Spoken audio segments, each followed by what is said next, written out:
Bonjour et bienvenue sur ma chaîne YouTube Audrey Foodies, dans laquelle je vous propose des recettes sans gluten et sans lactose. Aujourd'hui, je vais vous présenter une recette de levain naturel. Donc, dans le but ensuite de vous proposer d'autres recettes de pain, de pâtisserie aussi, de pancakes, de gaufres. Donc, tout ça fait avec du levain. Donc, moi, j'adore utiliser le levain. Pourquoi? Parce que ça apporte déjà un goût très particulier qui est vraiment sympathique. Ça donne les préparations plus faciles à digérer.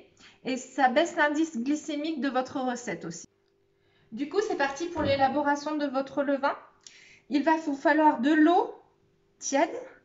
Alors, de préférence, de l'eau de source ou de l'eau qui a bouilli quelques minutes afin qu'elle soit débarrassée de son chlore. De la farine de sarrasin, de la farine de riz. Je vous conseille de les prendre bio pour démarrer votre levain. Après, ça n'a pas forcément d'importance.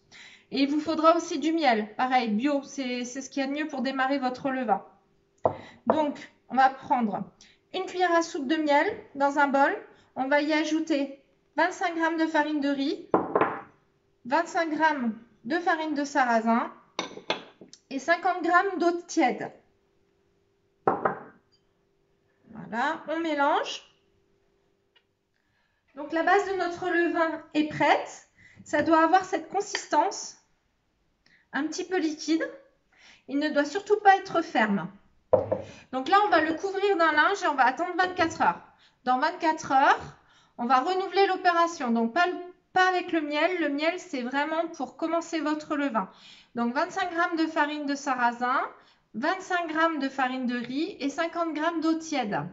Vous laissez encore à température ambiante jusqu'à 24 heures. Donc jour 3, on renouvelle l'opération. 25 g de farine de sarrasin, 25 g de farine de riz et 50 g d'eau tiède.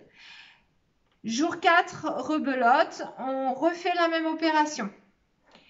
Donc là, vous attendez 24 heures et donc le jour 5, vous ajoutez 150 g de farine de riz, 150 g de farine de sarrasin et 300 g d'eau.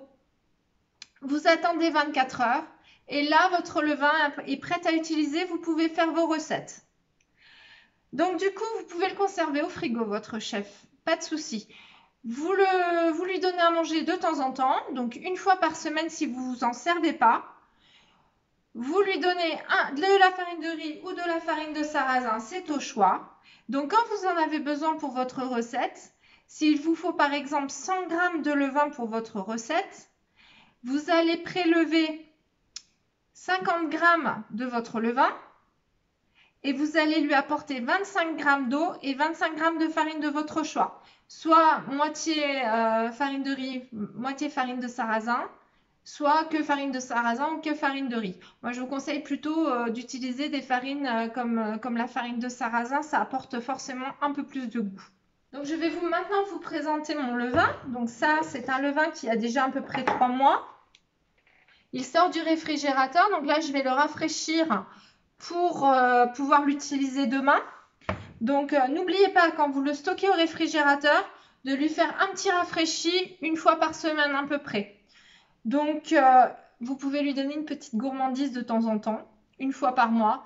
Lui donner un petit peu de miel ou un petit peu de jus de pomme bio, ça va l'activer, ça va lui donner un peu de sucre, ça va lui donner plus de pêche. Un levain bien en forme, c'est un levain qui vous fera de belles recettes. Donc voilà.